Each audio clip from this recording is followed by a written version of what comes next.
নবী আমার ডাক দিয়া বলে, বিবি ও খাদিজা, তুমি কেঁদো না, তোমার কবরে কিচ্ছু হবে না। কেন হবে না গো পয়গম্বর? ডাক দিয়ে বলে, এই জন্য হবে না রে পানির বিবি, তুমি এমন একজন মহিলা, আল্লাহ আরশ থেকে তোমারে দুনিয়াতে সালাম জানাইছে। এত বড় দামি তুমি, শুধু তাই নয় রে প্রাণের বিবি আমার, তোমার কোটি কোটি টাকা সম্পত্তি ছিল, সবগুলো তুমি ইসলামের জন্য দান করে দিয়েছ।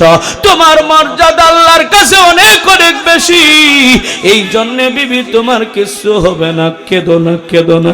কিন্তু খাদিজার কান্না থামে না, খাদিজা কেঁদেই যাচ্ছে। নবী আমার আর সহ্য করতে পারলেন না, ডাক দিয়ে বলে, প্রাণের বিবি আমার, তুমি কি কান্না থামাবে না? তোমার কান্না আমার আর সহ্য হচ্ছে না, আমার বড্ড কষ্ট হচ্ছে। ডাক দিয়ে বলে, প্রাণের স্বামী, আমি আমার কান্না থামাইতে পারি, তবে এই মুহূর্তে আমি আপনার কাছে তিনটা জিনিসের আবদার করব, তিনটা জিনিস আপনার কাছে চাইব গো প্রাণের স্বামী। যদি আপনি আমারে তিনটা জিনিস দেওয়ার জন্য রাজি হয়ে যান, তাহলে আমি কান্না থামাবো, অন্যথায় আমি কান্না থামাইব না। আল্লাহর পয়গম্বর বলে, বিবি বলো কি তিনটা জিনিস দিলে তুমি কান্না থামাইবা? খাদিজা ডাক দিয়া বলে, ইয়া রাসূলুল্লাহ, আমার প্রাণের স্বামী গো, এক নম্বর জিনিস হলো, আমি যখন দুনিয়া থেকে চলে যাব, আমার যখন গোসল দিয়া কাফনের কাপড় যখন আপনি পরাইবেন, কাপড়ের কাপড় পরানোর পর আমারে কবরে রাখার আগে আমার কাফনের কাপড়ে আপনার একটা চাদর মোবারক দিয়ে পেঁচাইয়া দিবেন। নবী আমার কান্দার বলে, বিবি আমার চাদর তোমার গায়ে দিলে কি হবে? ডাক দিয়ে বলে, ইয়া রাসূলুল্লাহ, আপনার চাদর মোবারকের বড় দাম, আপনাদের কাছে জানতে চাই, বলেন তো ভাই, আমার নবীর চাদরের দাম আছে না নাই? আমার নবীর চাদরের বরকতের দাম আছে না নাই? আরে আমার নবীর রুমালের দাম ছিল, আমার নবীর গামছার দাম ছিল, আমার নবীর কি বলে পাপোশের দাম ছিল, জুতারও দাম ছিল, প্রত্যেকটা জিনিসের দাম আছে না নাই? জোরে বলেন। আমি ওই দিকে যাব না। আল্লাহু আকবার ডাক দিয়া বলে, ইয়া রাসূলুল্লাহ, আপনি তো বলেছেন মানুষকে যখন কবরে রাখা হয়, কবরে এমন জোরে একটা চাপ দেয় রে ভাই। আল্লাহর পয়গম্বর বলেন, ডানের হাড্ডি গুলো বামের হাড্ডির ভিতরে ঢুইকা যায়, মাথার হাড্ডি গুলো পায়ের হাড্ডির ভিতরে ঢুইকা যায়, মানুষ একটা আলু ভর্তার মতো হয়ে যায়, এমন জোরে কবরে চাপ দেয়।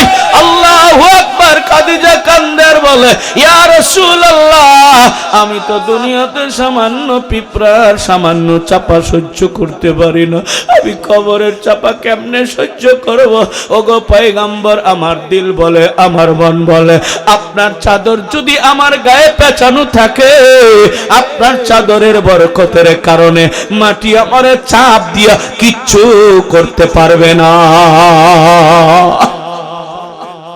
ইয়া রাসূলুল্লাহ, স্বামী গো, বলেন আপনার চাদর আমার কাপনের কাপড়ে পেঁচাইয়ে দিবেন নাকি? নবী আমার কান্দার বলে, বিবি যাও, কথা দিলাম, আমার একটা চাদর তোমার কাপনের কাপড়ে পেঁচাইয়ে দেব।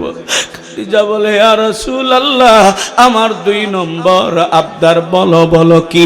ও পয়গম্বর, আমাকে যখন কবরে রাখবেন, কাউকে না কাউকে দিয়ে আমারে কবরে নামাবেন। নবী গো, দুনিয়ার কোন মানুষকে দিয়া আমারে কবরে নামাইতে পারবেন না, আপনি নিজে আমার কবরে নামবে। নবী আমার কাঁদার বলে, বিবি আমি তোমার কবরে নামলে কি লাভ হবে তোমার? বলে, ইয়া রাসূলুল্লাহ, আপনার পা মুবারকের বড় দাম। জোরে কোন সুবহানাল্লাহ। আমার নবীর শুধু পা মুবারকের দাম না রে ভাই, আমার নবীর প্রত্যেকটা অঙ্গ প্রত্যঙ্গের দাম আছে, এমনকি আমার পয়গম্বরের পেশাব পায়খানারও দাম আছে। জোরে জোরে বলেন ঠিক কি না? এ মুসলমান আল্লাহর গোলাম, একটি অসমর্থিত। একটি জয়ীফ হাদিসের মধ্যে আসছে আল্লাহর পয়গম্বর একটা রাত্রে বদনার মধ্যে পেশাব করলেন। উম্মে হানিকে বললেন, ও উম্মে হানি যাও তুমি এটা ফালাইয়া দিয়ে আসো। উম্মে হানি যখন নবীর প্রস্রাবের বদনাটা নিয়ে যায় রে ভাই, দেখে যে নবীর প্রস্রাব থেকে মিশকে আম্বরের গান বের হইতেছে। দেখেন সুবহানাল্লাহ কয় না? এত জোরে সুবহানাল্লাহ কইলেন। নবীর আজকে ভালোবাসা আপনাদের ভিতরে নাই। নবীর পেশাব থেকে গ্রান বের হয়, সুবহানাল্লাহ বলে। কোন নেতা আছে তার নেতার পেশাব দিয়ে গ্রান বের হয়? কথা কয় না, কথা কয় না। গ্রান বের হয়। আরে গ্রান তো দূরে, মুতের জ্বালায় তো, গন্ধের জ্বালায় তো এলাকায় টিহা যায় না। ওই পশা নেতার পিছনে ঘুরো। আমার নবীর নেতা মানতে চাও না, তোমার মতো পুরা কপাইল্লা আর একটাও নাই। কথা বলো, ঠিক না বে ঠিক? বলো আমাদের নেতাকে, আরো জোরে বলেন, জোরে বলেন। তোমার নেতা আমার নেতা কবারও চাই না। কারণ এই যে নষ্ট বষ্ট করে নেতা মানতে মানতে মুক্তারি নষ্ট করে বলাইছে। তোমার নেতা আমার নেতা বিশ্ব নবী মুস্তাফা। কথা বলেন, ঠিক না বে ঠিক? নবী তো নবী তো নবী, নবীর মতো চরিত্রবান মানুষ পৃথিবীতে একটাও নাই। কথা বলো, ঠিক না বে ঠিক?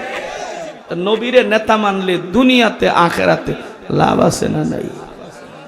সুরসুট্টা করে মারলে মার যে খাইবার রে, দুনিয়াতেই তো মার খাইতেছ। কথা কোন, ঠিক না বে ঠিক? ওই নেতার পিছনে ঘুরে এখন জেলখানায় বইরে রাখছো। কথা কয় না? যেই নেতা নেত্রীর পিছনে ঘুরলা, ঘুরে ঘুরে জীবনটারে নষ্ট করলা, জেলখানায় গেলা, নেত্রীর ফাঁসি হবে, তোমারও ফাঁসি হোক। কথা কও, কথা কও, ঠিক না বে ঠিক? আরে আমার আল্লাহ হকের হাকিম, আলেমুল আমাদেরকে মারছ, অন্যায় ভাবে ফাঁসি দিছ, আল্লাহ দেখে নাই মনে হয়? কথা কয় না, কথা কয় না। আমার আল্লাহ দেখছে। ওই একটা কথা আছে না, গুগু দেখছো গুফান দেখো নাই? কথা কয় না, কথা কয় না। যেই ট্রাইব্যুনালে তুমি বানায়া আলেমুল আমাদের ফাঁসি দিলা, ওই ট্রাইব্যুনালে তোমার ফাঁসির রায় হয়ে গেল। কথা কয় না, কথা কয় না। এটাই বলে মাহুলা তোমার লীলা খেলা, কেউ বসে না, মাবুদ তোমার লীলা খেলা, কেউ বসে না। জোরে বলেন, ঠিক না বেঠে? এ মুহাম্মাদুর রাসূলুল্লাহ সাল্লাল্লাহু আলাইহি ওয়াসাল্লাম আমাদের নেতা। জোরে বলো, ঠিক কিনা? আজকে থেকে শিক্ষা গ্রহণ করো, আমরা সবাই নবীর শানা ভয় করি না। একদলকে আমরা সবাই মুজিব সেনা ভয় করি না, বুলেট বোমা। আর একজনকে আমরা সবাই জিয়ার সেনা ভয় করি না, বুলেট বোমা। মার শুরু হইলে তুমগরে এলাকায় পাওয়া যায়। কথা কয় না, কথা কয় না, ঠিক কিনা? আর আমরা যারা নবীর সেনা, আমরা কখনো পালাই না। কথা বলো, ঠিক না বে ঠিক? কারা কারা নবীর সেনা? দুই হাত তুলে আল্লাহরে দেখায় দাও। লিল্লাহে তাকবীর। আমরা সবাই নবীর সেনা, ভয় করি না বুলেট বোমা। লিল্লাহে তাকবীর। আমার মুসলমান বন্ধুগণ, খাদিজাতুল কুবরা ডাক দিয়া বলে, ইয়া রাসূলুল্লাহ, আপনার পা মুবারকের বড় দাম। নবী গো, আপনার পা মুবারক যদি কবরে আমার লাইগা যায়, আপনি বলেছেন কবরে 99টা সাপ থাকবে। জোরে বলেন, কয়টা?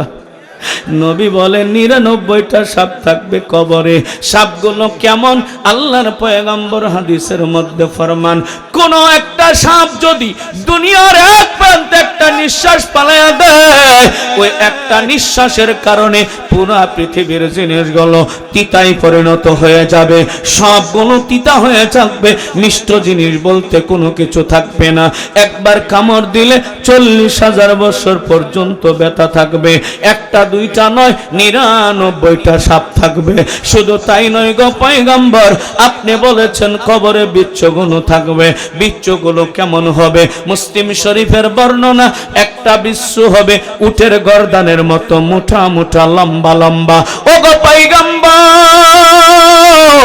দুনিয়াতে পিঁপড়ার কামড় সহ্য করতে পারি না গো পয়গম্বর, কেমনে ওই কবরের সাপের কামড় সহ্য করব? কেমনে বিচ্ছুর কামড় সহ্য করব? নবী গো, আমার দিল বলে, আমার মন বলে গো পয়গম্বর, যদি ওই আপনার পা মোবারক আমার কবরে লাইগা যায়, সাপ বিচ্ছু আসবে তো দূরের কথা, কামড়াবে তো দূরের কথা, আমার সামনে আসতেই সাহস পাবে না। ইয়া রাসূলুল্লাহ, এই জন্য আপনি কথা দেন, আমার 2 নম্বর আবদার, আপনি নিজে আমার কবরে নামাবেন। নবী আমার কান্দার বলে, বিবি আমি তোমার কবরে নামায়া তো সহ্য করতে পারবো না, আমি কি কবর থেকে উঠতে পারবো তোমারে কবরে রাইখা? আহা মুসলমান ভাইরা রে আমার, নবী আমার বলে, যাও যাও, তবু তুমি কান্না থামাও, আমি কথা দিলাম তোমার কবরে আমি তোমারে নিজে নামাবো। আল্লাহর পয়গম্বরের বিবি খাদিজাতুল কুবরা ডাক দিয়া বলে, ইয়া রাসূলুল্লাহ, ইয়া হাবিবাল্লাহ, আমার 3 নম্বর আবদার। বলো বলো 3 নম্বর আবদার কি? ও প্রাণের স্বামী, আপনি বলেছেন মানুষকে যখন কবরে রাখা হয়, কবরে রাখার পর মানুষগুলো যখন বাড়ির দিকে চলে যায়, মুর্দা মানুষের পায়ের আওয়াজ শুনতে পারে, জুতার আওয়াজ শুনতে পারে। এই মুহূর্তে 2 জন ভয়ঙ্কর ফেরেশতা নাজিল হয়ে যায়। কেমন ভয়ঙ্কর ফেরেশতা? নবী আমার হাদিসের মধ্যে ফরমান, এদের পা থাকবে জমিনে, মাথা থাকবে আসমানে, শরীরটা হবে কালো কুৎসিত ভয়ঙ্কর চেহারার হবে গো। একজনে কানে শুনবে না, আরেকজনে চোখে দেখবে না, একজনের হাতে থাকবে একটা হেমার, আরেকজনের হাতে থাকবে একটা গুরুজ। গুরুজটা কেমন? একবার মারলে 70,000 গজ মাটির নিচে চলে যাবে। আরেকজনের হাতে যে হেমারটা থাকবে, হেমারটা এত বড়, এত ওজনওয়ালা, নবী আমার বলেন ওই হেমার দিয়ে যদি পৃথিবীর সবচেয়ে বড় পাহাড় উহুদ পাহাড়ে আঘাত করা হয়, ওই হেমারের আঘাতের কারণে উহুদ পাহাড়টা ভেঙে চুরমার হয়ে যাবে। ইয়া রাসূলুল্লাহ, আপনি বলেছেন এমন জোরে একটা চিৎকার মেরে ডাক দিবে, মুর্দার আত্মাটা উইরা যাবে। আল্লাহু আকবার। অনেকেই ভয়ে থরথর থরথর করে কাঁপতে থাকবে। ওকে উঠাইয়া তাকে 3টা প্রশ্ন করবে। জোরে বলেন কয়টা প্রশ্ন?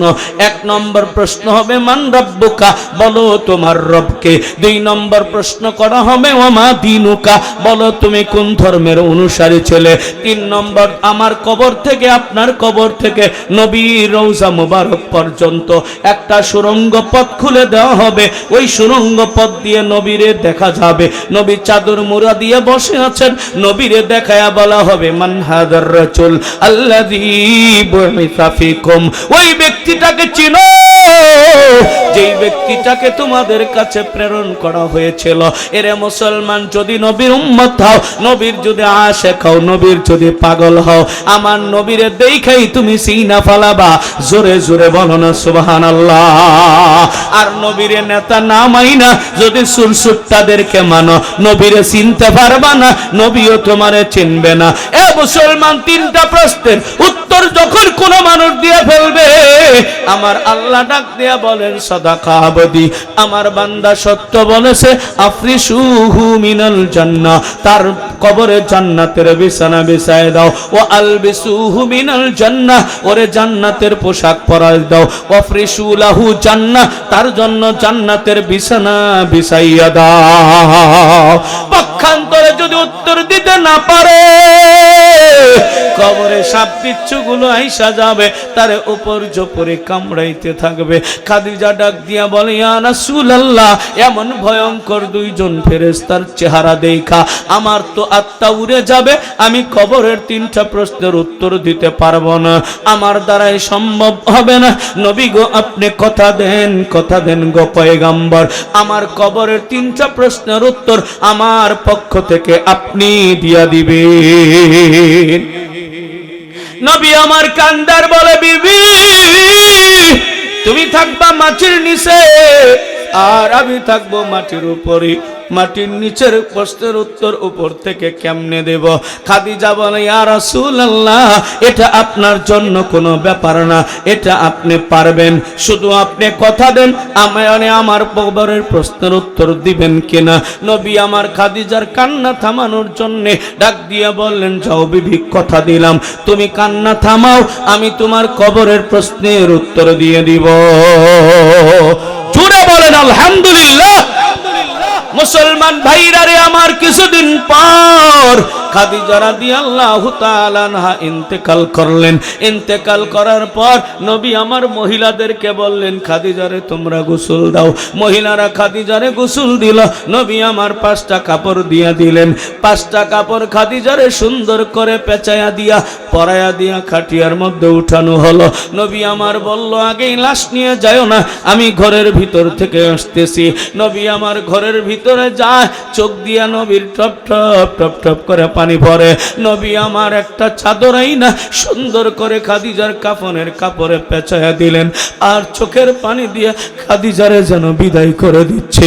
আল্লাহর পয়গম্বর বললেন, এখন খাদিজারে নিয়ে চলো, জান্নাতুল মুআল্লাই নিয়ে চলো। আল্লাহু আকবার। তারে নিয়ে যাওয়া হলো, কবরের পাশে খাটিয়াটারে রাখা হলো। নবী আমার বলল, খবরদার কেউ তোমরা খাদিজার কবরে নামবা না, আমি খাদিজারে কথা দিয়েছি, আমি খাদিজার কবরে নামব। নবী আমার খাদিজার কবরে নামলেন। আল্লাহু আকবার। নবী নামার পর লাশটা নিয়ে সুন্দর করে কবরে রাখলেন। আমার নবীজির চোখ দিয়া টপ টপ টপ টপ করে পানি পড়তেছে। নবী আমার জন্য কবর থেকে উঠতে পারে না। কেমনে উঠবে রে ভাই? ভালো বিবি যদি কারো মৃত্যুবরণ করে, ওই বিবির কান্নায় ওই মানুষটা ঠিক থাকতে পারে না। জোরে বলেন ঠিক না? আর নবীর স্ত্রীদের মধ্যে সবচেয়ে ভালোবাসার স্ত্রী ছিল খাদিজাতুল কুবরা। আমার নবী খাদিজার কঠিন থেকে কঠিন ভালোবাসতেন। কথা বলেন ঠিক না? আম্মা জান আয়েশা সিদ্দিকা বলেন, একদিন আমার স্বামী আমার সঙ্গে ছিল ব্যাগ বিছানায়। রাত্র যখন গভীর হয়ে গেল, আমার ঘুমটা ভেঙে গেল। ঘুম ভাঙার পর দেখি আমার নবী নাই, আমার স্বামী আমার কাছে নাই। আমি মনে মনে ধারণা করলাম অন্য কোনো স্ত্রীর কাছে চলে যেতে পারে। আমি বের হইয়া প্রত্যেকটা স্ত্রীর দরজার কাছ দিয়ে গেলাম। যায় দেখে কোনো দরজার সামনে নবীজির দোয়া জুতা নাই। আমি বুঝে ফেললাম কোনো স্ত্রীর কাছে যায় নাই। তবে আমার স্বামী গেল কোথায়, গেল কোথায়? খুঁজতে খুঁজতে যায় দেখি জান্নাতুল বাকিতে বিশ্বনবী রাহমাতুল লিল আলামিন 2 হাত তুলে কবরের পাশে আল্লাহর পয়গম্বর দোয়া করতেছে আর কাঁদতেছে, মালিক আমার খাদিজারে মাফ কইরা দাও, আমার খাদিজারে মাফ কইরা দাও, আমার খাদিজার কবরটা জান্নাতের বাগান বানায়া দাও। নবী আমার চোখের পানি ফালায়া ফালায়া খাদিজার জন্য কান্দে।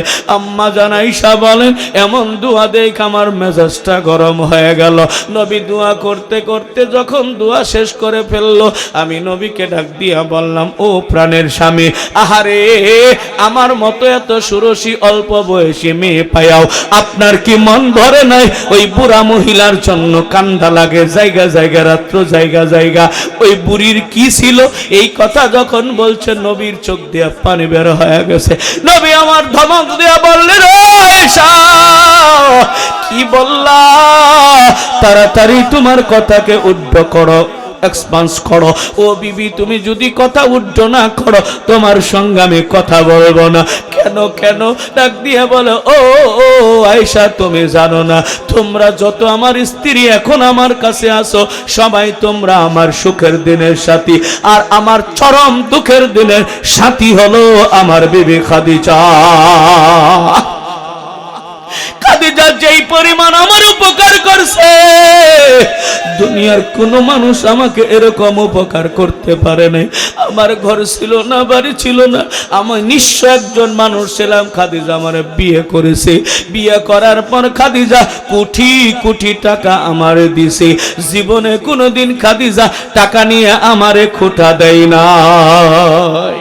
আমার মা বোনেরা কি আলোচনা শুনে নাকি?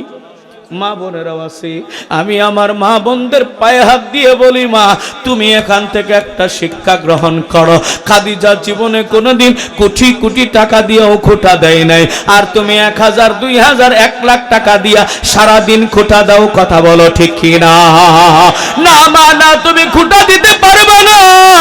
আল্লাহর পয়গম্বর এমন ভালোবাসতেন খাদিজাতুল কুবরাকে, খাদিজারে কবরে নামাইছে, নবীর চোখ দিয়ে টপ টপ টপ টপ করে দাঁড়িয়ে বেয়ে বেয়ে পানি পড়তেছে, খাদিজার কাপড়ে পড়তেছে।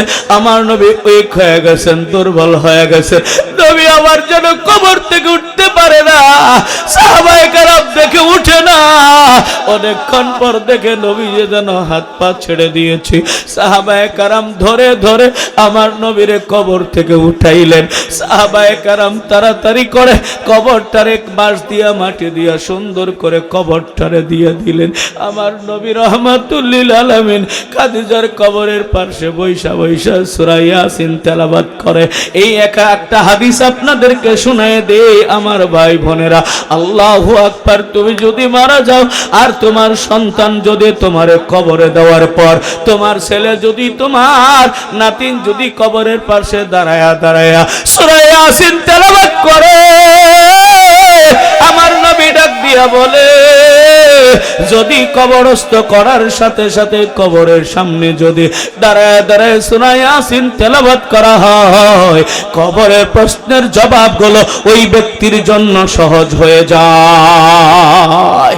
আল্লাহু আকবার। আমার পয়গম্বর খাদিজাতুল কুবরার পাশে কবরের পাশে বৈশা বৈশা কান্দে, সূরা ইয়াসিন তেলাওয়াত করে, আর অনেকক্ষণ হয়ে যায় জীবনের পিছনের স্মৃতিগুলো মনে করেন। আমার মা বোনেরা রে, ভালো করে আপনাদেরকে শোনাইয়া দেই, খাদিজাও নবীকে জীবনের চেয়ে বেশি ভালোবাসতেন। কেমন ভালোবাসতেন? কোটি কোটি টাকা দিছে, কোনোদিনও খোটা দেয় নাই। শুধু কি তাই রে মা, আল্লাহর পয়গম্বর যেদিন রাত্রের বেলা বের হয়ে যাইতেন, ঘরে না আসা পর্যন্ত খাদিজা এক মিনিটের জন্য দুইটা চোখকে একত্রিত করত না। খাদিজা ঘুমায়া যাইত না। একদিনের ঘটনা, আল্লাহর পয়গম্বর 3:30টার সময় ঘরের দরজার সামনে আইসা ঘরের দরজার মধ্যে টুকা দিয়েছে। টুকা দেওয়ার সাথে সাথে মুসলমান খাদিজাতুল কুবরা দরজাটা খুলে দিছে। নবী আমার তাকায় দেখে খাদিজার চোখ ভরা পানি। নবী আমার ডাক দিয়া বলে, বিবি রে, রাত্র 3:30 বাজে, এখনো কি তুমি ঘুম যাও নাই? ঘুম যাই নাই। খাদিজা কান্দার বলে, ইয়া রাসূলুল্লাহ, শুধু আজকে কেন গো পয়গম্বর? কোনদিনই তো আমি ঘুম চাই না। আপনি যখন দিনের বেলা, আপনি যখন রাত্রের বেলা দাওয়াত ও তাবলীগের কাজে বের হয়ে যান, ও পয়গম্বর, আমি যাই নামাজটা বিছাইয়া আমি আমার মাওলার দরবারে দোয়া করি, ও গো আমার মালিক, আমার স্বামী তোমার দিনের কাজে বের হয়ে গেছে। মক্কার নেতা খেতাগুলো আমার নবীর দুশমন, আমার স্বামীর দুশমন, আমার স্বামীরে মেরে ফেলার জন্য সব সময় চক্রান্ত করে জাল বিস্তার করে রেখেছে। ওগো আল্লাহ, আমার স্বামী যতক্ষণ পর্যন্ত আমার বাড়িতে না আসবে, আমি তোমার কাছে দোয়া করি, যেমনি ভাবে আমার স্বামী সুস্থ সবল অবস্থায় আমার কাছ থেকে বিদায় নিয়া ওই দাওয়াত ও তাবলীগের কাজে গেছে, ওগো আমার আল্লাহ, আবার সুস্থ সবল অবস্থায় আমার স্বামীরে আমার কোলে ফিরাইয়া দিবা। ওগো প্রাণের স্বামী, একটা মিনিটের জন্য আমি আমার দুইটা চোখকে একত্রিত করি না গো প্রাণের স্বামী। কেন কেন ও স্বামী গো, আমি যদি চোখ দুটো একত্রিত করে ঘুমায়া যাই, তুমি যদি আইসা আমারে ডাকো, আর যদি আমি জাগ্রত না হয়ে যাই, বেশি ডাক দিলে তোমার কষ্ট হবে, তোমার কষ্ট মানে আল্লাহর কষ্ট, তুমিও বেজার হয়ে যাবা, আমার আল্লাহও বেজার হয়ে যাবে, আর তুমি আর আল্লাহ যদি বেজার হয়ে যায়, আমার দুনিয়াও শেষ, আমার আখিরাতও শেষ। ওগো পয়গম্বর, এই জন্য আমি ঘুমাই না, যখন বেশি ঘুম লাইগা যায় গো পয়গম্বর, আমি দরজার সামনে আইসা, দরজাতে আইসা পিঠটা লাগায়া দাঁড়ায়া থাকি, যাতে আপনি টুকা দেওয়ার সাথে সাথে দরজার মধ্যে টুকা না লাইগা আমার পিঠের মধ্যে লাইগা যায়। ইয়া রাসূলুল্লাহ, এতটুকু আপনাকে আমি ভালোবাসি না, শুধু তাই নয় গো পয়গম্বর, আমার জীবনটার চেয়েও আমি আপনারে বেশি ভালোবাসি। চিৎকার মেরে বলেন না সুবহানাল্লাহ। আমার মুসলমান বন্ধুগণ, আমার নবী খাদিজার কবরের পাশে বসে বসা চিন্তা করতেছেন আর কাঁদতেছেন, স্মৃতিগুলো মনে করতেছেন, চোখ বেয়ে বেয়ে পানি পড়তেছি। আমার আল্লাহ রাব্বুল আলামিনের সহ্য হয় নাই, জিব্রাইলকে ডাক দিয়ে বলে, জিব্রাইল যাও যাও যাও, আমার বন্ধুর কাছে চলে যাও, আমার বন্ধুকে গিয়ে বলো বন্ধু যেন খাদিজার কবরে আর বিলম্ব না করে, আর যেন কান্নাকাটি না করে। বন্ধুর চোখের পানি আমার কাছে ভালো লাগতেছে না, আমার বন্ধুরে বাড়িতে যাইতে আমার কাছে ভালো লাগছে না, যা যা তাড়াতাড়ি চইলা যা। জিব্রাইল আইসা নবীজির সামনে কাদু কাদু কণ্ঠে ডাক দিয়া বললেন, ইয়া রাসূলুল্লাহ, ওগো আল্লাহর পয়গম্বর, আপনি আর কবরের পাশে কান্নাকাটি করবেন না, মালিক আল্লাহর ভালো লাগতেছে না, আপনি তাড়াতাড়ি বাড়িতে চইলা যান, আল্লাহর বড় কষ্ট লাগতেছে, আপনি তাড়াতাড়ি বাড়িতে চইলা যান। নবী আমার কান্দার বলে, জিব্রাইল আমি তো চলে যাব, কিন্তু একটা কথা শোনো, এতদিন বলে আসলাম মানুষ চলে যাওয়ার পর সামনে দুইজন ফেরেশতা কবরে নাজিল হয়, এতক্ষণ হয়ে গেল এখনো তো ফেরেশতা দুইজন আসলো না, কেন আসলো না রে? জিব্রাইল ডাক দিয়ে বলে, ইয়া রাসূলুল্লাহ, আপনি যতক্ষণ এই কবরের পারে থাকবেন ততক্ষণ পর্যন্ত আল্লাহ রাব্বুল আলামিনের কোন ফেরেশতা আসার পারমিশন আমার মাওলার পক্ষ থেকে নাই। সুতরাং পয়গম্বর, আপনি বিলম্ব কইরেন না, দেরি কইরেন না, তাড়াতাড়ি আপনি চইলা যান। আমার নবী কান্দার বলে, জিব্রাইল আমি তো চলেই যাব, কিন্তু আমি তো খাদিজার সঙ্গে কথা দিয়েছি রে, আমি খাদিজার কবরের 3টা প্রশ্নের উত্তর দেব, ফেরেশতা আসে না, আমি উত্তরও দিতে পারি না, আমি যাইতেও পারি না। জিব্রাইল বলো, আমি যদি উত্তর না দিয়ে চইলা যাই তাহলে তো ওয়াদা খেলাপ করার গুনাহ হয়ে যাবে, কবিরা গুনাহ হবে, মুনাফিকের খাতায় আমার নামটা উঠা যাবে। ও জিব্রাইল আমি যেতে পারবো না যতক্ষণ পর্যন্ত প্রশ্নের উত্তর না দেব। হযরতে জিব্রাইল কান্দার বলে, ইয়া রাসূলুল্লাহ, বুঝতে পেরেছি প্রশ্নের উত্তর দেওয়ার জন্য আপনি অপেক্ষা করতেছেন, কিন্তু আপনি জানেন না গো পয়গম্বর, আমার আল্লাহ আমারে বইলা পাঠায় দিছে, আমার বন্ধুরে যাইতে আমার বন্ধুর চোখের পানি আমার ভালো লাগে না, আমার বন্ধুরে বাড়িতে যাইতে বন্ধু ওর খাদিজার কবরের প্রশ্নের উত্তর দেওয়া লাগবে না, আমার বন্ধুর পক্ষ থেকে খাদিজার পক্ষ থেকে আমি স্বয়ং আল্লাহ নিজে প্রশ্নের উত্তর দিয়ে দিব। আল্লাহু আকবার। এ মুসলমান আল্লাহর গোলাম, খাদিজা এত বড় নামি দামি মানুষ হওয়ার পর কবরের চিন্তায় আল্লাহু আকবার বেবর হয়ে পড়ে থাকতেন। কবরের সরু সামানাটা সুন্দর করে নবীর মাধ্যমে ভাউ করে নিলেন, মাটি যেন চাপা দিতে না পারে নবীর চাদর নিয়ে হেফাজত করলেন, কবরে যেন সাপ বিচ্ছু কামড়াইতে না পারে নবীরে কবরে নামায়া ভাউ করে নিলেন, কবরের 3টা প্রশ্নের উত্তর যেন দেওয়া না লাগে নবীর মাধ্যমে ভাউ করে নিলেন। এবার একটু আপনি আপনার বুকে হাত দিয়ে বলেন তো রে ভাই, আপনার আমার কি অবস্থাটা হবে? কবরের ছাপা কেমনে ফিরাবো? ওই কবরের সাপ বিচ্ছুর কামড় থেকে কেমনে বাঁচবো? ওই কবরের 3টা প্রশ্নের উত্তর কেমনে দিব রে ভাই? যদি আমি আপনাকে বলি, আমি আমাকে বলি, আমি বলবো আমার কোনো প্রস্তুতি নাই, আমার কোনো সম্বল নাই, আমার কি হবে? আমি এই চিন্তায় বেবর। জোরে বলেন ঠিক কিনা? তবে একটা আশার বাণী আপনাদেরকে শুনাই রে ভাই, আল্লাহু আকবার। যদি আপনি কোরআনকে ভালোবাসতে পারেন, কোরআনকে মহব্বত করতে পারেন, আল্লাহ ওয়ালাদের সাথে আপনার যদি সম্পর্ক থাকে, নবীজির ইশক ভালোবাসা যদি আপনার ভিতরে থাকে, কোরআনের জন্য যদি যদি আপনি জান এবং মাল ব্যয় করতে পারেন, কোরআনকে যদি নিজের বন্ধু বানাইতে পারেন, কোরআনকে যদি নিজের সঙ্গী বানাইতে পারেন, কোরআনের সদস্য হয়ে যদি কবরে যাইতে পারেন ভাই, আমি গ্যারান্টি দিতে পারি তোমার কবরে কোনো টেনশন করা লাগবে না, তোমাকে আমাকে বাঁচায়া দিবে। তাহলে আমরা কোরআনের পক্ষে আছি না নাই? আরো জোরে বলেন আছি না নাই? কারা কারা কোরআনের পক্ষে আছি একটু হাত তুলে দেখায় দেই। আল্লাহ আপনি কবুল করেন, জোরে বলেন আমিন। একটু জবানটা খুলে বলেন আমিন, আর একটু জোরে জোরে বলেন আমিন। আমরা সবাই কোরআনকে ভালোবাসি, জোরে বলেন ঠিক কিনা? আরো জোরে জোরে বলেন ঠিক কিনা? আমরা আল্লাহর ওলিদের দরবারগুলো ভালোবাসি, কথা বলেন ঠিক কিনা? আজকে কোরআনের আলোচনা হইছে, এটা আমরা পছন্দ করি না? করি না? কোরআনকে মহব্বত করে ভালোবাসি, জোরে জোরে বলেন ঠিক কিনা? আজকে এই মুহূর্তে আমি আপনাদের কাছে একটু আবদার করব ভাই, অনেক টাকা পয়সা শর্ট আছে ভাই কোরআন শরীফের জন্য। আল্লাহু আকবার, একটা কোরআন শরীফ কিনতে 200 করে টাকা লাগবে। আমার কোন ভাই কোন মহব্বতে আল্লাহর ওলির দরবারের মহব্বতে 200 করে টাকা আমি গুনাহগারের হাতে আনবেন। আমি একটু দেখতে চাই আল্লাহু আকবার কার কার মহব্বত আছে। কোরআনের মহব্বতে 200 করে টাকা আমার হাতে হাতে আনবেন। যদি কেউ বেশি দেন তাও সমস্যা নাই, আর যদি বলেন হুজুর আমরা দেব না, রুমাল পাঠায় দেব, রুমালও পাঠায় দিতে পারি, কোনটা করব আপনারা বলেন।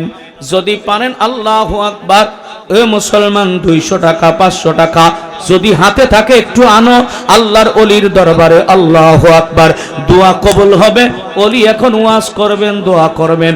আল্লাহু আকবার। আমার কোন ভাই আমার কোন বন্ধু আছেন আল্লাহু আকবার বলে আমি রুমাল পাঠিয়ে দিব।